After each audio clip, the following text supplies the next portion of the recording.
तो गायब हो गए। Today the BJP with 6.5% GDP growth, India stands as the fastest growing economy.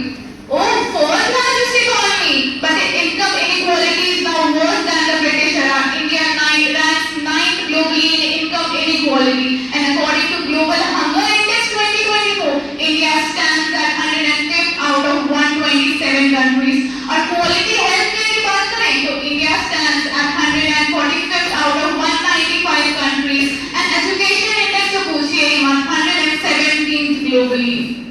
तुम ग्राउंड रियलिटी की बात कर रही हो।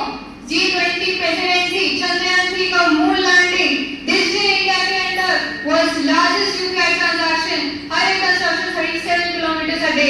ये सब किसकी मेहनत है? कांग्रेस की तो नहीं है। कांग्रेस तो नहीं लाई अमृतकाल। अमृतकाल की बात मत करिए। कभी देश के लिए ओलंपिक लाने वाली बेटियां ने इसी जंतर मंतर पर घसीटा गया, उनसे जाइए और पूछिए अमृतकाल आया है कि नहीं आया। देश का international boxer Devesh Kumar is selling ice cream and a gold medalist boxer is forced to sell garbage to earn a mere livelihood, and हमसे कहा जा रहा है अमृतकाल आया है। कैफ वाली साहब ने कभी कहा था, ये दाढ़ियां ये तिलक धारियां नहीं चलती, हमारे अहद में मक्कारियां नहीं चलती, कबीले वालों के दिल जोड़िए मेरे सरदार, सरों को काट कर सरदारियां नहीं चलती। राजनीति के लिए जनता को वोट बैंक एस्टैब्लिश करने वाले कांग्रेस के लोग हैं। Since ever they have remained famous for minority appeasement in every way possible. The 1985 Shahbano case, they cut court's order in the response to the court's categorical rejection to the illegal migrants, and all of this was unconstitutional. मंदिर नाम पर ऐसे ही कर रहे हैं, पर गरीब का चूल्हा अभी भी ठंडा है। भगवान राम सबके हैं, पर बीजेपी ने उनका एक्सक्लूसिव मार्केटिंग राइट समझ रखा है। इतिहास इस बात को कभी नहीं भूलेगी कि कांग्रेस ने राम मंदिर के अगेंस्ट 24 वकील खड़े करे थे। ये आज का भारत है, और इस आज के भारत की आज की सरकार दूसरे देश में घुस कर आने वालों को घर बना के आएगी।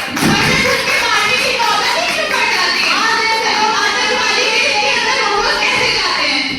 क्या अरे ये क्या हो रहा है? कैंटीन में कोई डिबेट चल रही है क्या? लगता है ये दोनों लोग सभा के स्पेशल सेशन लेकर के बैठे हैं। भाइयों सोच रहे थे कि ये सिर्फ स्नैक्स के लिए आते हैं। भाइयों चिल करो, इतना गुस्सा क्यों? ओपिनियन आपका गलत नहीं है, पर ये तो मैदान जंग लग रहा है। बैठ जाओ तुम दोनों, बैठ जाओ। एग्जैक्टली, तुम दोनों के पास स्ट्रॉन्ग ओपिनियंस है, तो उन्हें सही जगह और सही तरीके से दिखाओ ना। हाँ, इसीलिए तो हमने पार्लियामेंट्री क्लब शुरू किया है। वहाँ हर कोई अपनी बात बोल सकता है बिना लड़ाई करे।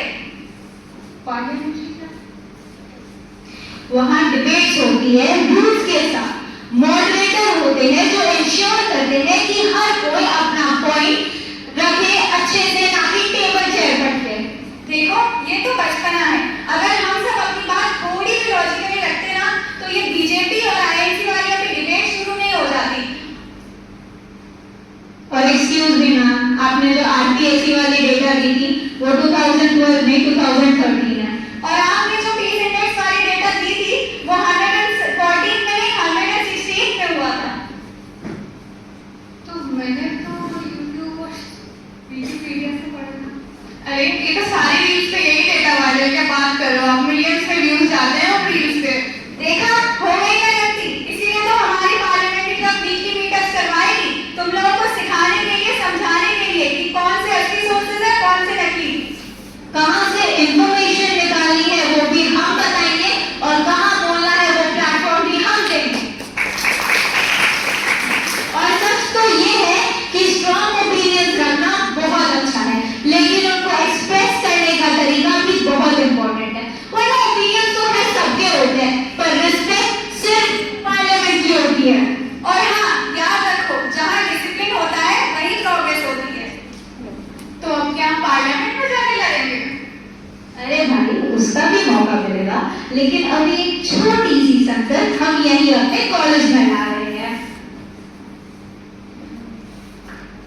क्या? हाँ, presenting Yatharth, the first ever parliamentary club of our college Basant Kanya महाविद्यालय।